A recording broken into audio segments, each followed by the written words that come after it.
All right, the users section. Users are basically anybody that's going to interact with your blog that's above a guest. A guest basically can just go into your blog and leave without ever contributing anything. But users are going to have much more than that. You're going to have users at multiple different levels. Most of them are going to be at a subscriber level, which basically that they can read and then comment as well. So basically, this is the user's overview where you can edit users and different actions such as that.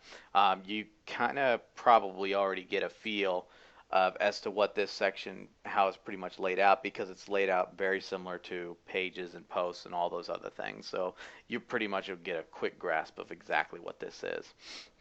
In order to add a new user, if you don't have users that can currently register themselves, which is a feature in the settings that we'll go over later, basically you can add them manually. So you can go under here under the users in the navigation, go to add new,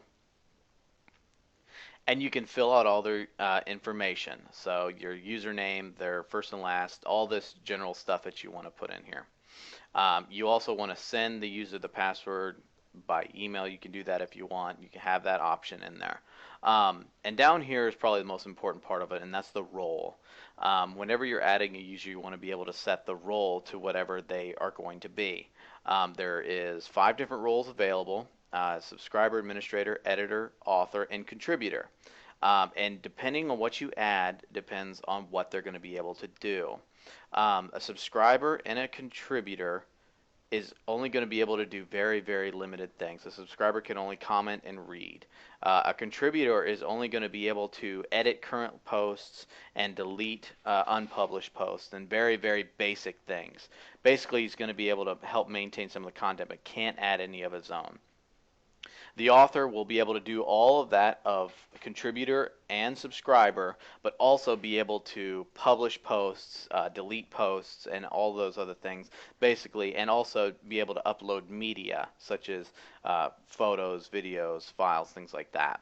And that's what an author can do.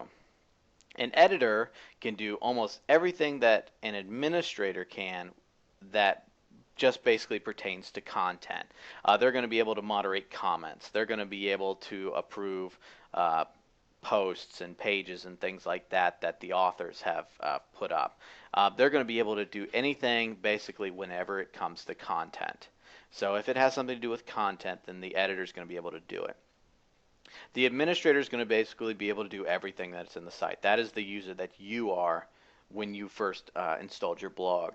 You're going to be able to do everything content related plus all back-end stuff, such as being able to plugins and themes and other such maintenance type things that are within the site is going to be as of an of an administrator's role.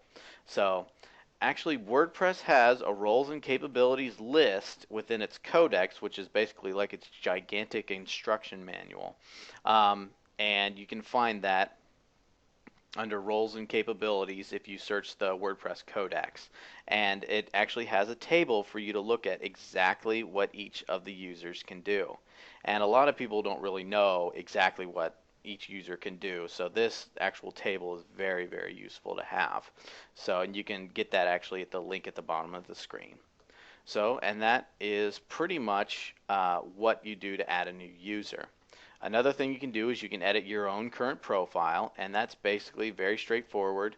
You can do certain things such as adjust the back-end styles of it, a couple of little quirky features with the editors, your name and your contact info and your biographical info. And some themes will actually show this bio here. So this is something that you may want to add onto your actual profile.